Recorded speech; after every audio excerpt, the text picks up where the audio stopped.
Yes, can we start now?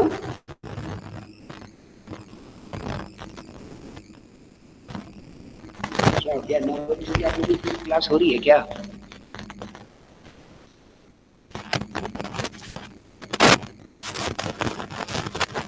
शुरू कर दे भाई, चलिए। लगे तो मुझे कि हाँ आप लोग साथ में हैं।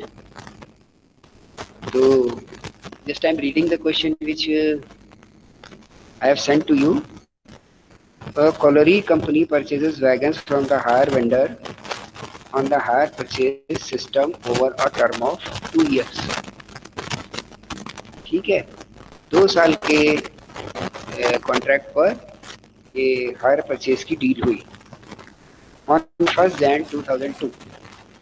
Further, the installment of 4,000 each are payable half yearly. और इंस्टॉलमेंट जो है वो 4,000 रुपए की है और हाफ ईयरली दी जानी है। ठीक भाई, आगे बोलता है कि the value of admission, the value, the present cash value of wagon is 14,870 and the wagon company charge the interest at the rate of 6% per annum, working on half yearly rates. Draft the necessary journal entries. तो जो आपने और हमने कल question साथ में discuss किया था उसमें इसमें क्या फर्क आ रहा है? कोई ऐसी नई बात आई क्या जो कल डिस्कस नहीं हुई थी? नहीं आई। एक बात आई है केवल, नहीं कि पेमेंट हाफ ईयरली है, बस, और कुछ भी नया नहीं आया।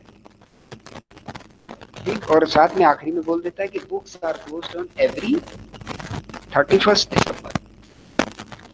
तो जैसे हम लोग कल कर रहे थे, क्योंकि वो ईयरली हो रहा था तो उन सारी जर्नल एंट्रीज को पूरे साल के उसमें हम लोग करते थे और फाइनली ईयर एंड पर आप उसको बंद करके ट्रांसफर कर सकते हैं आगे। इस तरीके से काम हो रहे थे आपके। सीडीबीडी बनाएंगे आप कि जो अकाउंट्स क्लोज नहीं हो रहे हैं, ठीक, ईयरली अगर आप मोड में काम कर रहे हो तो उनका सीडीबीडी बनेगा, एक ही बार की एंट्री का बन जाएगा। और जो आपके नॉमिनल अकाउंट्स थे जैसे इंटरेस्ट है, डेप्रिसिएशन है, ये उसी साल के पीरियड में एडजस्ट हो जा रहे हैं। ये हमारी आपकी कल बात हुई थी। In the today all the things are same, but here the installment is half yearly. So for the 1 year you have to make the rotation of all those entries which are made in previous question for 1 year. क्योंकि आप 6-6 महीने में payment कर रहे हो तो वही entry आपकी 2 बार घूम जाएगी। ठीक, और लेकिन आपकी बुक बंद होगी साल के आखिरी में, तो लिख रहा है साल के आखिरी में बंद करते हैं आप। तो ये जो 2 साल का इंटरेस्ट बनेगा,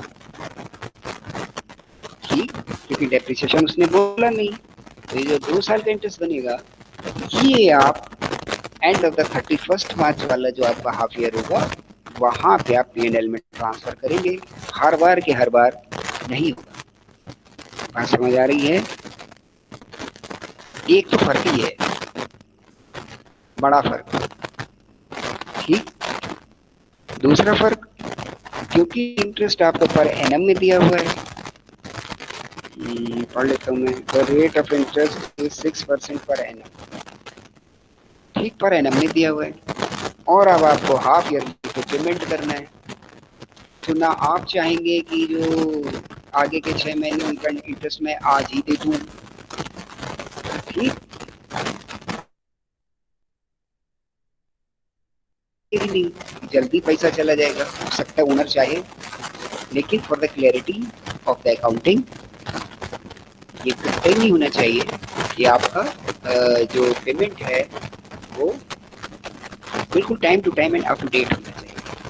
तो उसके लिए क्या करना पड़ेगा आपको? उसके लिए आपको इस रेट ऑफ इंटरेस्ट को you have to break into the half yearly mode.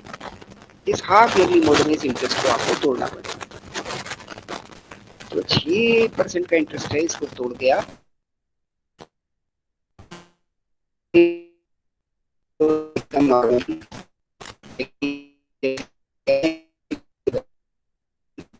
6% if you are going to apply on any amount, then divide it by 12 means you are just fractioning such interest into the 1 year, 1 month, sorry, then multiply by the 6, तो 6 महीने का आपको मिल जाएगा।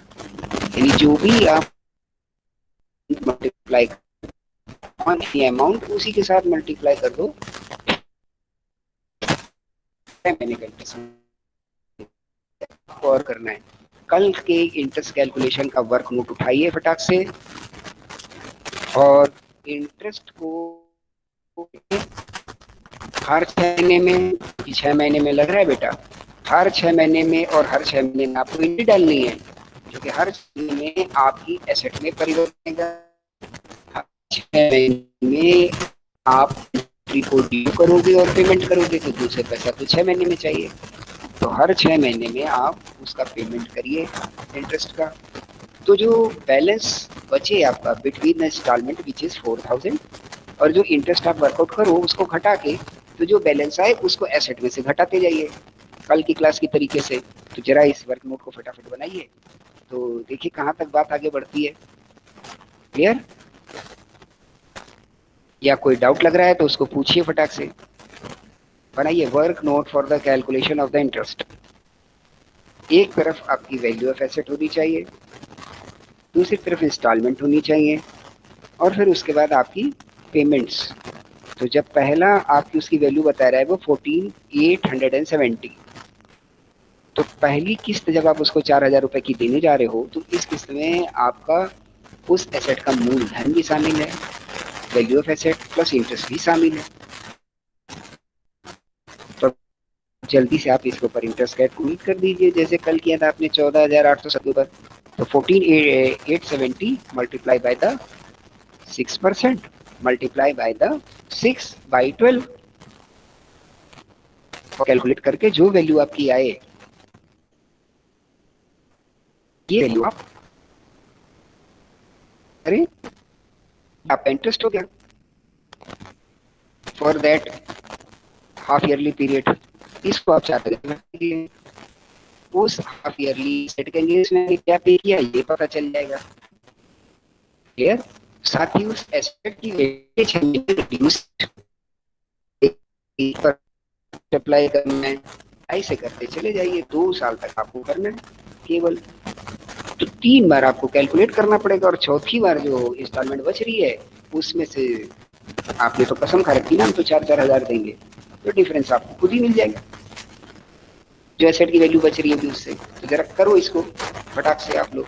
हम आपको दे रहे हैं, it is 10:16 bye my watch, 4 minute का समय, 10:20 तक इसको कैलकुलेट करके आप अपने पास फिगर रखिए और बताना शुरू करिए। Yes please start the work.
अब आवाज क्लियर है कुछ बेटा?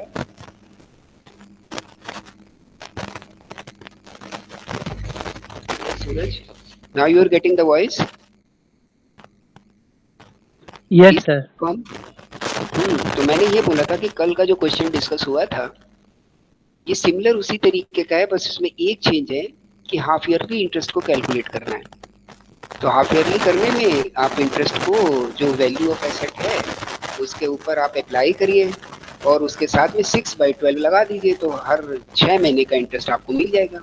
और सेम प्रोसीजर अप्लाई कर दीजिए जो कल डिस्कस हुआ था।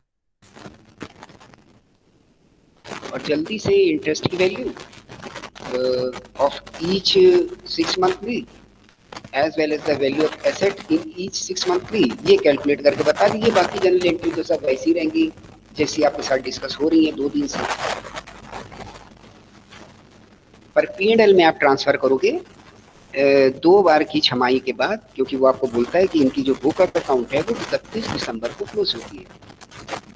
तो पहला इंटरेस्ट आपका जून के पीरियड में जाएगा, पहली किस्त जून के पीरियड में, दूसरी दिसंबर के पीरियड में, फिर इन दोनों का जो इंटरेस्ट है वो P&L में ट्रांसफर हो जाएगा, क्योंकि वहां पे आपकी बुक बंद हो रही है।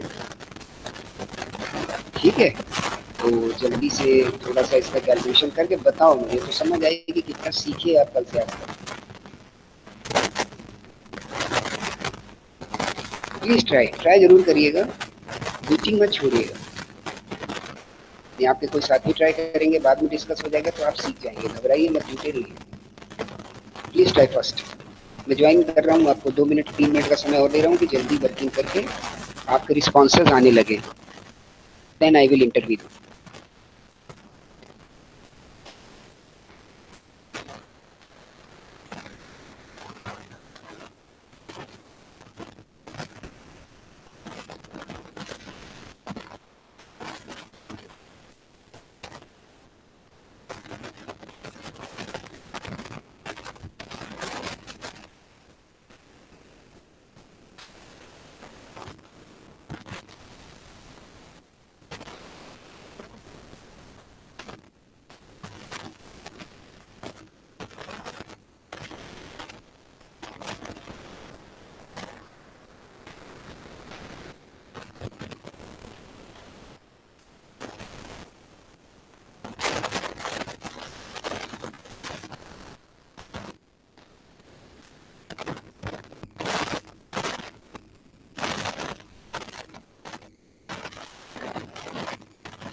यस, कुछ काम शुरू हुआ, जल्दी जल्दी करो बेटा, दूसरा क्वेश्चन भी लिखना है और कुछ थोड़ी सी बात और डिस्कस करनी है। मैं चाह रहा हूँ कि ये हायर परचेज का काम आज खत्म हो जाए।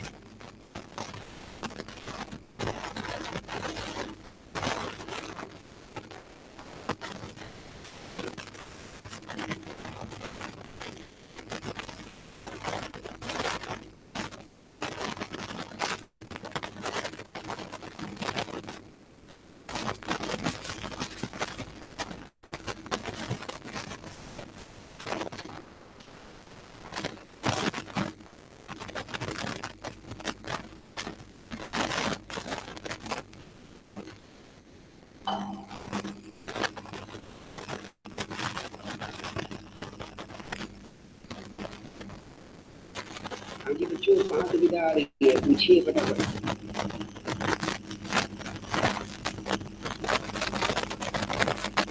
हाँ बेटा, आप ट्राई कर रहे हो तो कहाँ सुविधा है। Interest of the first 6 month 446.10, correct है बिल्कुल। Very good. तब एसेट वैल्यू, एसेट के लिए कितने की एंट्री डालेंगे आप? 4000 में से घटा लो सारे लोग वो अमाउंट जो सामग्री ने अभी चैट पे डाला है। ये भी ठीक है बेटा। तो ये 2 अमाउंट आपको मिल गए for the first half yearly. तो फर्स्ट हाफ ईयरली में आप एंट्री क्या डालोगे? Wagon account debit, interest account debit to hire vendor account. मतलब क्या किया आपने इसमें? इसमें आपने ये जो पेमेंट हायर वेंडर को करना है इसको ड्यू कर लिया। इस इन चीज को मैं समझाने की पूरी कोशिश कर रहा हूँ जिससे कभी आपको बच्चा डाउट रहे ना। जैसे ही आप किसी को क्रेडिटर बनाते हो अपने में, जैसे ही उसने आपने हायर वेंडर को क्रेडिट किया, मतलब हो गया है कि अब आपने ये अमाउंट ड्यू कर लिया, आपको देना है। तो आपको देना है, तो आपने ऊपर उसकी clarity they the in the debits कि इतना पैसा तो वैगन के अगेंस्ट में जा रहा है, which is 3553.90, which you have calculated, not I am telling to you. Second, interest जो कि है 446.10, ये आपने बता दिया कि हम 4,000 रुपए की जो किस्त दे रहे हैं इसमें ये इनका इनका इतना हिस्सा है। अगली एंट्री इस छमाही में क्या हो जाएगी 30 जून की कि hire vendor account debit to cash, cash से आपने पेमेंट कर दिया, तो हायर वेंडर भाई साहब समाप्त हो गए, खातों में बराबर हो गए आपके 6 महीने में। अगला 31 दिसंबर को फिर आपको यही काम कर देना है, ठीक है। फिर से वैगन अकाउंट को डेबिट करो, इंटरेस्ट अकाउंट को डेबिट करो, हायर वेंडर को क्रेडिट करो और हायर वेंडर का पेमेंट करा दो 4,000 रुपए का। पर ये जो अमाउंट्स हैं दूसरे, ये 31 दिसंबर वाले मतलब दूसरी किस्त के, ये कैसे वर्कआउट हो रहे हैं, इसकी एक आध कोई व्यक्ति फिगर मुझे बता दे तो मैं आगे बढ़ जाऊं जल्दी से। चलिए नोट करिए, आपके वर्क नोट को मैं बताता जा रहा हूँ और आप कर रहे होगे तो उसको वैलिडेट करते चलो। आपका कैश प्राइस स्टार्ट पे था 14,870, इसमें से आपने मुझे वर्कआउट करके बताया कि the value of asset which I have paid for the first 6 monthly is 3553.90, ये आपने पेमेंट कर दिया। तो अब कितने की एसेट बच रही है, अब एसेट बच रही है 11,316.10, इतने के लिए तो आपसे इंटरेस्ट चार्ज होगा, बस इसके ऊपर आप लगा दीजिए मल्टीप्लाई बाई 6/100 मल्टीप्लाई बाई 6/12, बस हो गया आपका काम। तो आपको इंटरेस्ट का वैल्यू पता चल जाएगी कि व्हाट इज द इंटरेस्ट। तो दूसरी किस्त का इंटरेस्ट कितना आया, कैलकुलेटर लेके बच्चों बैठो, हाँ दूसरी का आया 33948, करेक्ट है, इसको नोट कर लीजिए आप लोग अपने साथ जो चैट पे दिख रहा है, और इसको आप 4,000 से लेस कर दीजिए। तो जैसे आप 4,000 से इसको 339.48 को लेस करोगे, what you will gate, you will get the 3660.2। ये क्या चीज हो गई बेटा, ये पेमेंट आप कर रहे हो एसेट के अगेंस्ट में 3360 वाला, और 339 आप कर रहे हो इंटरेस्ट के अगेंस्ट में। तो जो आपने ड्यू किया वैगन में उतना अमाउंट डाल दो 3360.52 और इंटरेस्ट में डाल दो 339.48 और हायर वेंडर को 4,000 से क्रेडिट कर दो, फिर हायर वेंडर को पूरा 4,000 का पेमेंट कर दो, क्योंकि आप बोलते हो मैं तो 4,000 की किस्त देता हूँ अगेंस्ट बैंक और अगेंस्ट कैश। तो अब आपका काम क्या तक हो गया, 2 किस्तें आपने दे दी, मतलब 1 साल का काम पूरा। तो जब आप अकाउंट्स को क्लोज करने जाओगे तो क्या होगा कि वेंडर अकाउंट तो बंद हो जाएगा, वैगन का अकाउंट कंटिन्यू करेगा, इसमें तो जो बैलेंसेस आएंगे आपके वो चले जाएंगे सीडी बीडी बन जाएंगे। हाँ, ये जो आपका नॉमिनल अकाउंट है दैट इज द इंटरेस्ट, इसे आपको अब 31 तारीख को खत्म कर देना चाहिए, ठीक। तो इसे आप कैसे खत्म करोगे, ये जो दोनों पीरियड का हाफ ईयरली इंटरेस्ट है इनका टोटल लगाओ, मीन्स द 446.1 प्लस ये जो आपने सेकेंड हाफ ईयरली में कैलकुलेट किया 339.48, इनको दोनों को जोड़ो, ये तो पूरे साल का इंटरेस्ट हुआ, और ये मेरे लिए एक खर्चा है, आप डेबिट करके बैठे हुए हैं इसको। तो अब इसकी जगह इसको वास्तविक मान ही लो कि भाई हम इसको प्रॉफिट में से घटा देते हैं, पी एंड एल को डेबिट कर दीजिए और इंटरेस्ट को क्रेडिट कर दीजिए, तो इंटरेस्ट अकाउंट खत्म और आपने इसको अपने खर्चे में पी एंड एल में रिकॉर्ड कर लिया। ये इस एंट्री की मीनिंग है, क्लियर। तो 1 साल का अकाउंट आपका यहां तक, जर्नल एंट्रीज यहां तक चली जाएंगी। अब अगली साल पे आ जाइए, अब आपके पास एसेट की वैल्यू कितनी बच रही है, 14,870 माइनस 3,553.90 माइनस, अब ये सेकेंड वाली घटाइए इसमें से 3,660.52। तो अब जो अमाउंट बच रहा है that is your asset value, ये आपकी एसेट वैल्यू है। घटाते चलो बेटा, यस करेक्ट, 7,655.58, ये आपकी एसेट वैल्यू बन रही है। जो आपको चैट में मिल रहा है और मैं बोल रहा हूँ करेक्ट है तो उसको नोट डाउन कर लीजिए। फिगर मैं अपनी तरफ से भी बोले दे रहा हूँ, उनको भी नोट डाउन कर लीजिए। और एंट्री बनाते चलिए, इसको पोस्ट करते चलिए। क्वेश्चन आपके पास है और जैसे ही आप इसको घर पर दोबारा देखेंगे, बड़े अच्छे से चीजें सारी क्लियर हो जाएंगी।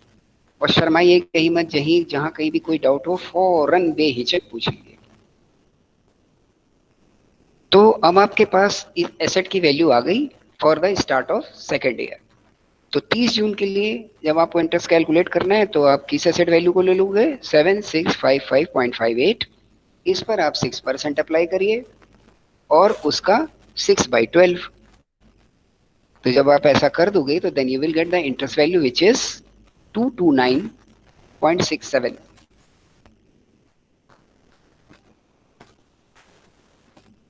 ठीक, 229.67।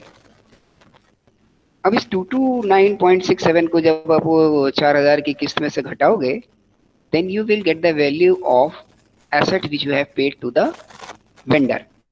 तो ये वैल्यू आपको मिलेगी कितनी? घटा लीजिए फटाक से, 3770.33।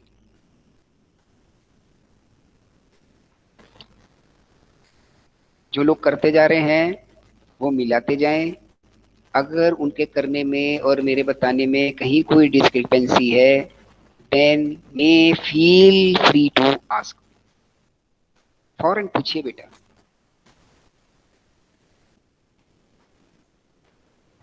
ओके। तब आपको दूसरे साल की पहली छमाही का इंटरेस्ट और एसेट की वैल्यू अलग अलग पता चल गई। इसको ड्यू करा दीजिए, wagon account debit, interest account debit to hire vendor. इसको ड्यू कराइए, फिर इसका पेमेंट कर दीजिए, hire vendor account debit to cash. अब आप अपने लास्ट छमाही पे आ जाइए, क्योंकि 2 साल का आपका कॉन्ट्रैक्ट था। तो लास्ट छमाही में आपको इंटरेस्ट कैलकुलेट करने की जरूरत ही नहीं है। क्यों क्यों नहीं है? कि आपको अब ये पता चल चुका है कि अब हमारी एसेट की वैल्यू कितनी बच रही है, यानी एसेट के अगेंस्ट में हम कितना पेमेंट करेंगे। और हमें किस्त भी पता है कि 4000 तो देने ही देने हैं, ये तो तय है। और एसेट की वैल्यू को आप जो है वो हर साल हर छमाही एडजस्ट करते चले आ रहे हो। तो अब जो आपकी बच रही है 3770.33 घटाने के बाद, that is 3885.25 for the last half yearly period. इतना पैसा तो आपको वैगन के अगेंस्ट में देना है। तो इसको डायरेक्टली आप घटा दीजिए 4000 से। तो जो बच रहा है वो इंटरेस्ट है। तो बच रहा है 114.75। अब इन दोनों अमाउंट को आप ड्यू करा दो 31 मार्च को, फिर इनका पेमेंट कर दो और उसके बाद ये जो इंटरेस्ट है इसको उठा के P&L में पोस्ट कर दो, काम खत्म। कोई डाउट? पहले इतना कर लो और उसके बाद फटाक से पूछो, तब हम लोग नेक्स्ट क्वेश्चन की ओर चलेंगे, वरना नहीं।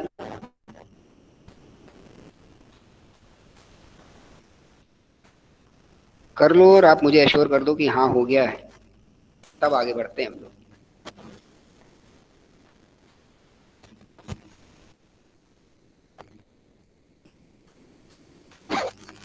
आपकी रिस्पांस का वेट हो रहा है बेटा। आप जब रिस्पांस कर देंगे तब आगे चलेंगे हम।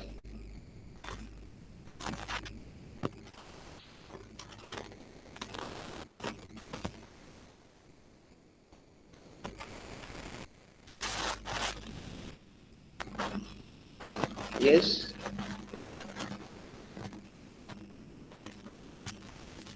यस बेटा।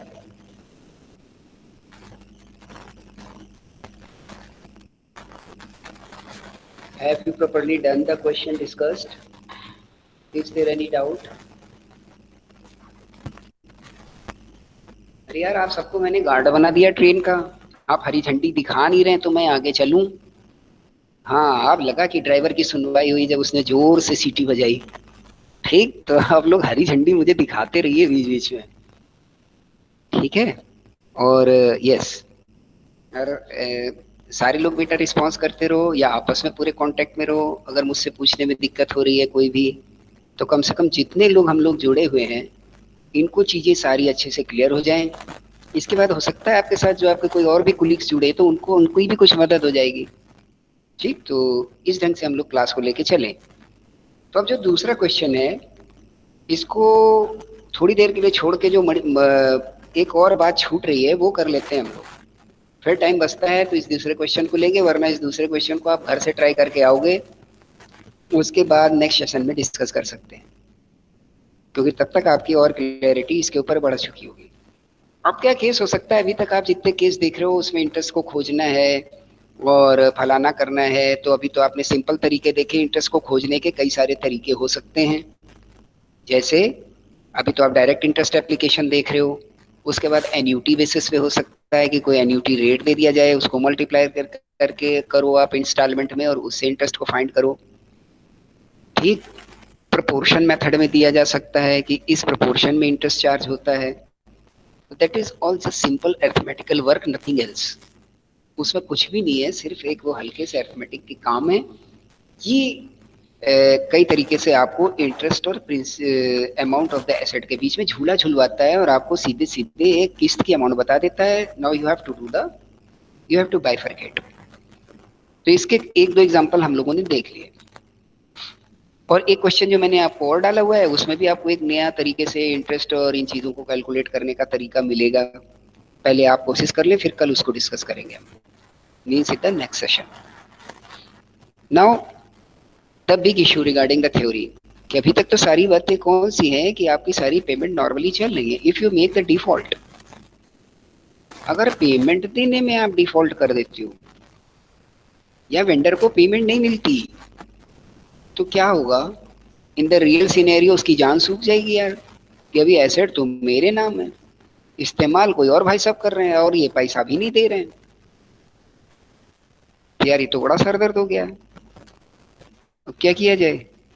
तो जब आपके साथ थ्योरी डिस्कस हो रही थी तो उसमें बोला गया था कि hire vendor can take possession of his assets as per the legal proceedings, as per the legitimate way. ये हमने आपने पढ़ा था कि क्रेडिट परचेज में आप सामान वापस नहीं ले सकते, क्रेडिट सेल में आप सामान वापस नहीं ले सकते हैं, आप पैसे का डिमांड कर सकते हैं। हायर परचेज के केस में क्योंकि आप मालिक होते हैं तो आप अपने सामान को दोबारा प्राप्त कर सकते हैं, लेकिन कानूनी तरीके से। ठीक, तो अब उन केसेस को हम लोग हल्का सा डिस्कस करने जा रहे हैं कि जिन केस में आपका जो ये हायर परचेजर है वो डिफॉल्ट कर जाए, पेमेंट ना कर पाए। तो अगर पेमेंट नहीं कर पाता तो under the provision of section 20 of the hire purchase act, इसको लिख लीजिए क्योंकि थ्योरी की भी जरूरत आपको पड़ सकती है। ठीक, तो किसमें उसको ये अधिकार दिया, वेंडर को, या आसान शब्दों में बात करें ओनर ऑफ द एसेट को, कि वो अपनी एसेट को वापस ले पाए? इसको सेक्शन 20 इंपावर करता है, किसका? Section of the hire purchase, कि वो अपनी एसेट का वापस टाइटल ले सकता है। ठीक, ये कर सकता है वो। अब फर्दर इसमें देखिए क्या क्या चेंजेस आ रहे हैं, कि अगर वो सामान जो भी एसेट है that is let under the hire purchase agreement and the statutory proportion of the hire purchase price has been paid, whether in pursuance of the judgment of the court or otherwise, or tendered or on behalf of the hirer or any surety, the owner shall not enforce any right to recover possession of the goods from the hirer otherwise than in accordance with subsection 3 subsection as under. तो कुल मिलाकर इस बात को अगर आप पूरा लिखें 2-4 लाइनों में, पहले तो समझ आ जाए तो लिखने में समझ आ जाएगी। उसने बोला कि अगर आपने अपनी प्रॉपर्टी को हायर परचेज के तहत बेचा, हम बोलते हैं, लेकिन ये बेचा तो नहीं है, आप तो किराए पे दे रहे हो, एक तरीके से खरीदने वाला हायर परचेज के हिसाब से खरीद रहा है, तभी तो आपको वापस मिल रहा है ना अपना इंटाइटलमेंट। तो अगर आपने दिया है और उसका कोई स्टैट्यूटरी प्रोविजन, प्रोपोर्शन, अब स्टैट्यूटरी प्रोपोर्शन क्या है ये आगे बात करेंगे हम आपसे। आपको ये वर्ड याद होना चाहिए कि उसका कोई वैधानिक हिस्सा, वैधानिक भाग, तो वैधानिक मतलब किसी विधान से बना होगा, स्टैट्यूटरी है तो कोई स्टैट्यू होगा उसके लिए, मीन्स कोई लॉ होगा। तो अगर उस लॉ के हिसाब से जो जितना हिस्सा पेमेंट का होना चाहिए उतना अगर हायर परचेजर ने पेमेंट कर दिया है, ठीक, अब ये लॉ के हिसाब से, क्योंकि लॉ तो बोलता है पोजीशन ले सकते हो ऑन डिफॉल्ट, तो जजमेंट ऑफ कोर्ट और एनी अदरवाइज, तो कोर्ट ने कोई ऑर्डर कर दिया कि अगर इतना पेमेंट है तो आप वापस नहीं ले सकते, तो उस ऑर्डर के तहत आपको रोका जा सकता है। या आपने टेंडर किया हुआ है कि हाँ इतना तक पेमेंट कर दोगे तो फिर हम आपको थोड़ा मौका देंगे, तो आप पोजीशन नहीं ले पाओगे।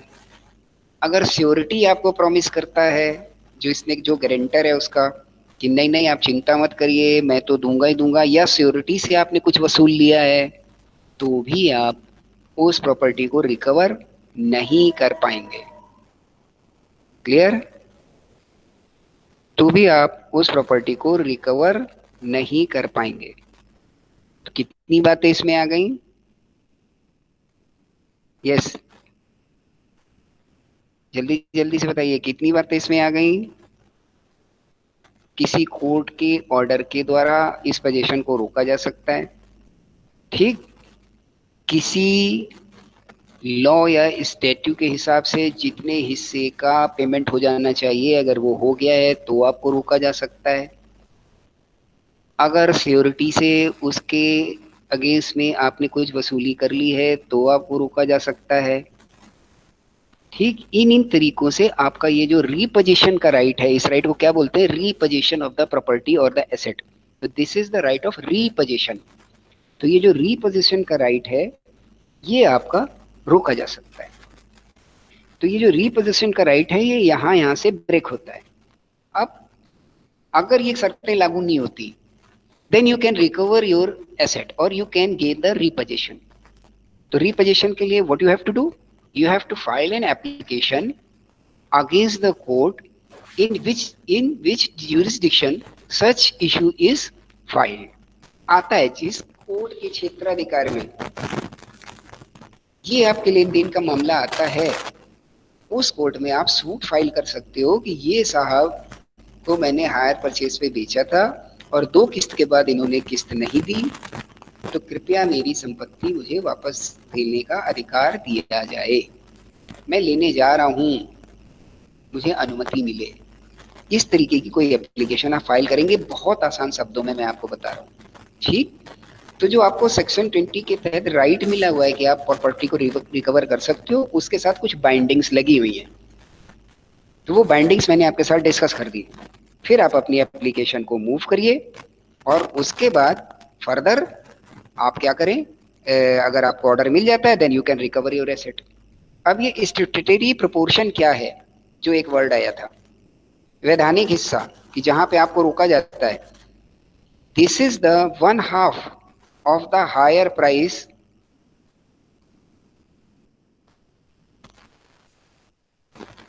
ठीक। ये क्या चीज है? 1/2 where the hire price is less than the 5000 rupees. बहुत अच्छे से बेटा लिखना, कभी भी थ्योरी में आ जाएगा, अगर ये चीजें आपको क्लियर हैं तो आप अलग दिखाई देंगे अमंग अदर स्टूडेंट्स, क्योंकि ऊपर ऊपर का तो सब पढ़ के चले जाते हैं, ठीक। अगर आपकी वो संपत्ति 5000 रुपए तक की है तो उसका आधा हिस्सा, इससे आसान शब्दों में लिख लीजिए आप हिंदी में, फिर इंग्लिश में तो आप खुद कर लोगे, या वरना आप जो मैं बोल रहा हूँ उस वैसे ही लिख लो। 1/2 if the higher price of asset is less than 5000. 3/4, अब ये दूसरी बात हो गई। Second, 3/4 where the higher price is above 5000 but less than 15,000.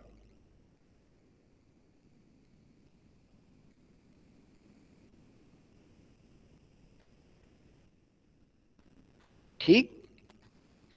अगर वो जो प्रॉपर्टी है वो 5000 से ज्यादा की है और 15,000 से कम की है तो 3/4 प्रॉपर्टी का पेमेंट अगर उसने कर दिया प्राइस का, तो इसको हम लोग क्या मानेंगे कि उसने स्टैट्यूटरी प्रोपोर्शन का पेमेंट कर दिया है। आगे के लिए आप उस अपनी प्रॉपर्टी को रिकवर नहीं कर पाएंगे। आप उसको डेटर बना सकते हो, आप उससे प्राइस का क्लेम कर सकते हो, संपत्ति वापस नहीं ले पाओगे। ठीक, अगर 5,000 तक की आपकी एसेट है, उसमें से 2,500 का पेमेंट वो कर चुका है, तो भी यही स्थिति होगी कि आप अपनी प्रॉपर्टी को वापस नहीं ले सकते, लेकिन प्राइस का क्लेम कर सकते हैं। वो तो आपका हक है। ठीक, वो आप मांगिए, उसके लिए नोटिस दीजिए, उसके लिए जो और कार्रवाई है वो आप कर सकते हैं एज डेटर। ठीक। तीसरा पॉइंट ये और मजेदार है कि 3/4 या उससे ज्यादा का कोई हिस्सा, बट लेकिन ये 9/10 से ज्यादा ना हो, if the price of such asset is more than 15,000। समझ आ रही बात आपको? यानी 3/4 या उससे ज्यादा का अगर उसने पेमेंट कर दिया, लेकिन 9/10 से ज्यादा नहीं, मतलब 90%, 3/4 से 90% तक के हिस्से का अगर वो पेमेंट कर दिया है उसने, तो भी आप रिकवर नहीं कर पाओगे अगर प्रॉपर्टी 15,000 से ज्यादा की है। तो 3 तरीके से इसको बांटा गया है इस स्टैट्यूटरी बाइंडिंग को रिगार्डिंग द पेमेंट, कि जब ओनर अपनी प्रॉपर्टी को रीपोजीशन का क्लेम नहीं कर सकता। फिर से दोहरा दे रहा हूं मैं, 5,000 तक की संपत्ति में 1/2, 5 से 15 के बीच की अगर प्रॉपर्टी है तो 3/4, और 15,000 से ज्यादा की है तो 3/4 से ज्यादा, लेकिन 9/10 से कम, means above 75% but less than 90% तक के बीच में अगर उसका पेमेंट है, तो भी आप रिकवर नहीं कर पाएंगे अगर प्रॉपर्टी 15,000 से ज्यादा की है। तो पहले ये बताइए कि ये स्ट्रक्चरी पे कोई डाउट? बेटा बोलते चलना, तब तो इंटरेस्ट आएगा और क्लास बढ़िया चलेगी, वरना मुझे समझ ही नहीं आएगा कहाँ पहुंचे हैं। So please response, is the thing discussed is clear? No sir, ये then what is the issue? जल्दी से बताइए।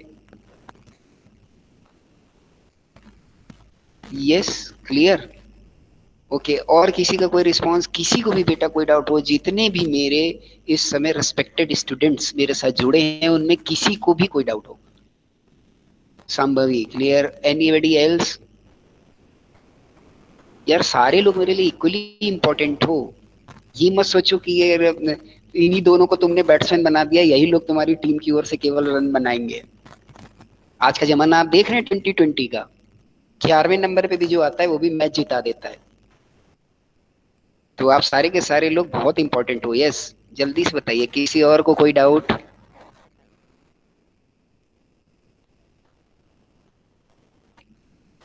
किसी और को? काफी सारे लोग मेरे साथ जुड़े हुए हैं, कोई डाउट बेटा तो फ्रीली आप पूछ लीजिए, शर्माइएगा कतई नहीं। No sir. तो अब ये बात हो गई कि अब ओनर जो है वो आपकी प्रॉपर्टी कब कब वापस नहीं ले सकता, इतनी बात क्लियर हो गई है। ठीक, तो ये यार तो लॉ की बात है, इसका हमसे कोई इतना ज्यादा झगड़ा नहीं है, आपको पता होनी चाहिए for the purpose of theory, वरना आप रिपोजिशन की सारी अकाउंटिंग एंट्री लगा के बैठ जाएंगे। ठीक, तो ये सारी बात हो गई हमारी आपकी।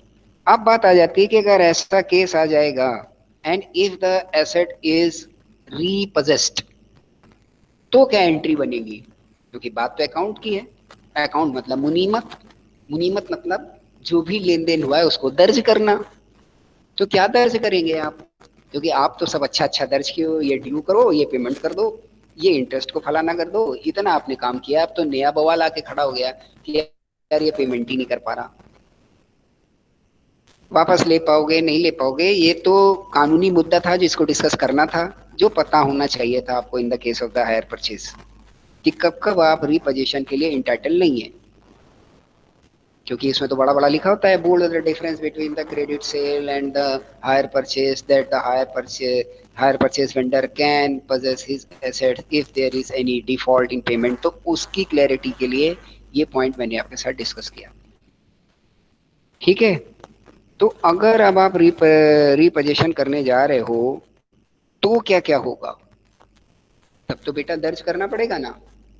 रिपोजीशन करने जा रहे हो तो वो बेचारा जो एसेट पे पेमेंट दे चुका है, उसका उस पेमेंट को हम क्या माने, और हमारी एसेट फिर वापस मेरे अकाउंट में आ रही है, तो यार वो लेन देन को सब कैसे एडजस्ट करना है, क्या करना है, यहाँ पे अकाउंटिंग एंट्रीज आपके लिए बढ़ जाएंगी।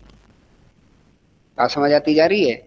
ले ही नहीं पाओगे वहां तो कोई खतरा ही नहीं है, वो तो रिकॉर्डिंग पर्पज से बहुत अच्छी बात है, केवल एक लाइन आपको लिख देनी है, asset can not be recovered due to the this and this, आपका काम खत्म। लेकिन अब रिकवर हो रही है तो आपका काम बढ़ जाएगा, क्योंकि अब अकाउंटिंग एंट्री क्रिएट हो जाएंगी, क्योंकि यहां पर आपका फाइनेंशियल डीलिंग स्टार्ट हो गई। आप अच्छे से इसको समझते जाइए कि दो तरीके से ये रिपोजिशन जो है वो होगा, आइदर कंप्लीट और पार्शियल।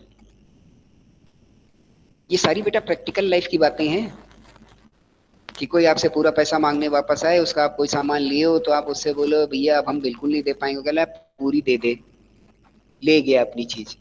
फिर आप बोलो कि नहीं हम यार वो ये वो कुछ भी आपकी डील हो, तो बोला अच्छा भाई चल तूने बड़ा पैसा दिया है फलाना है, काम करो इस प्रॉपर्टी में से इतना हिस्सा हम लिए जा रहे हैं। अगर वो ले जाने लायक इस तरीके की प्रॉपर्टी है कि उसको ऐसे करके ले जाया जा सकता है, ठीक।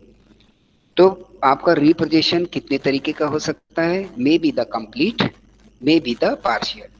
अब कंप्लीट अगर रिपोजिशन है then what accounting entries will be done. शुरू करें, क्योंकि असली काम तो यहीं पर ही है। तो if reposition is of complete nature then in the books of the hire vendor when he take back such asset, तो हायर वेंडर के पास एसेट वापस आ रही है, तो अब इसको क्या करना पड़ेगा, डेबिट व्हाट कम्स इन। भाई जब आपने एसेट अपनी दी थी तो हायर वेंडर ने क्या एंट्री की थी, जरा कल की उठा लीजिए हायर वेंडर अकाउंट। जब हायर वेंडर ने एसेट को दिया था तो क्या एंट्री की थी अपने यहाँ, हायर परचेजर को डेबिट किया था, डेप्टर बनाया था और एसेट को क्रेडिट कर लिया था। और जैसे जैसे पैसा मिलता जा रहा था उस हिसाब से हम अपने जो डेटर था उसको कम करते चले जा रहे थे, एसेट को एडजस्ट करते चले जा रहे थे। अब आपको तो एसेट वापस मिल गई है, तो आप रीपोजेस्ड एसेट, इसकी एंट्री क्या बनेगी, रीपोजेस्ड एसेट। दोबारा पोजीशन ले रहे हैं ना आप, तो repossessed asset account debit to hire purchaser. अब उस हायर परचेजर को उतने अमाउंट से मुक्ति तो दो जितने की एसेट आप उससे ले आए हो, क्योंकि आपने तो डे वन को उसको ड्यू कर लिया था। क्लियरिटी बनाए रखिएगा, और कल का जो डिस्कस्ड मटेरियल था जो आपने नोट किया होगा उससे मिलाते चलिएगा। वेंडर के अकाउंट में सारी पोस्टिंग कर रहे हैं हम लोग, in the account of vendors, repossessed account debit to hire purchaser account, कितने से, जितने से वो एसेट को हम रीपोजेस कर पा रहे हैं, ठीक है।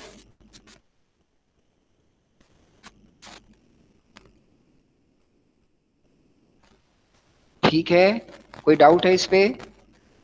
मान लो 1 लाख की संपत्ति थी, जब हम रीपोजेस करने गए तो केवल 40,000 ही बच रहे थे, या 40 की हम रिकवर कर पा रहे हैं, तो 40 से अपनी एसेट को हम डेबिट कर लेंगे और जो हमारा हायर परचेजर है उसको क्रेडिट कर देंगे, उसके मत्थे से उतना बुखार उतार देंगे, ठीक। Next, if some repairing and conditioning expenses are paid on repossessed asset। अब ये जो repossessed होके एसेट आई तो मानी बात है उसने कुछ साल इस्तेमाल की होगी, पेमेंट नहीं दे पाया तो आपने वापस ले ली, तो जब वापस आएगी तो कुछ खर्चे करने पड़ेंगे आपको उसके ऊपर, ठीक। तो ये जो आप खर्चे करोगे तो ये कहाँ डालोगे आप, because these are the expenses which is directly related towards the asset, means of capital nature, not of nominal nature। ये रिपेयर्स वो रिपेयर नहीं है जो P&L में चली जाए डायरेक्टली, इनको हम नॉमिनल नहीं मानेंगे, because these repairs are to maintain और upgrade the performance of such asset। जो आपने वापस ली उसको आप अच्छे से मेंटेन रखना चाहते हो, या उस पर कुछ अपग्रेड करना चाहते हो कि वो काम चला तो अच्छे से बनी तो रहे, तो ये एसेट में जाएंगे, ये खर्चे कैपिटल नेचर के हैं। क्लियर हो रही बात, क्योंकि लंबे समय तक ये आपको रिटर्न देने वाले हैं, 1 साल का रिटर्न नहीं है ये। तो तो ये अब इसके लिए आपको repossessed account debit to bank, वरना क्या हो जाता है, repair and maintenance to bank, और वो P&L में चला जाता।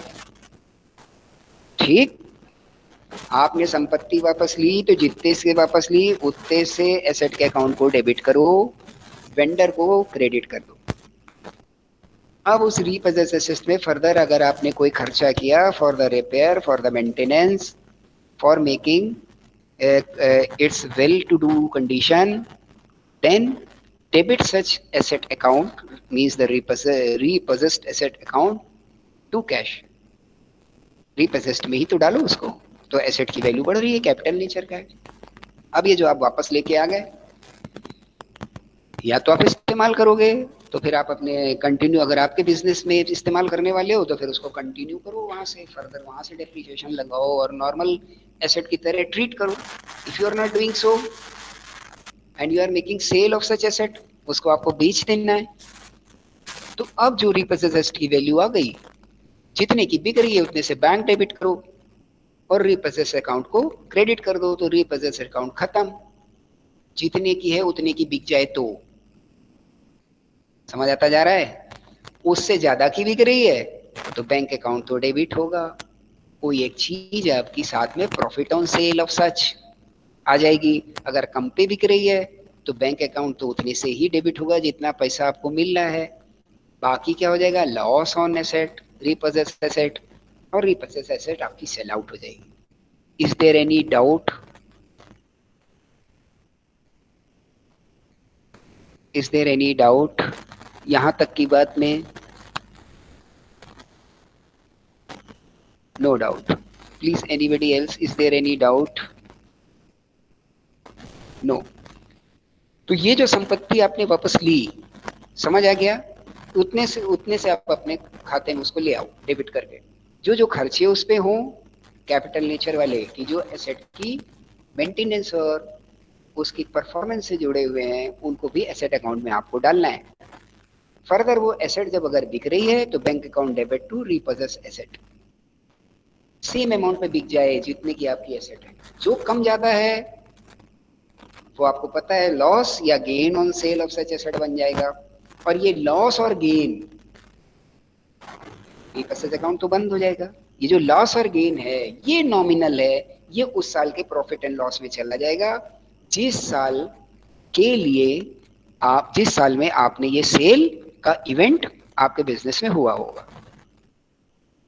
क्लियर है? क्लियर है?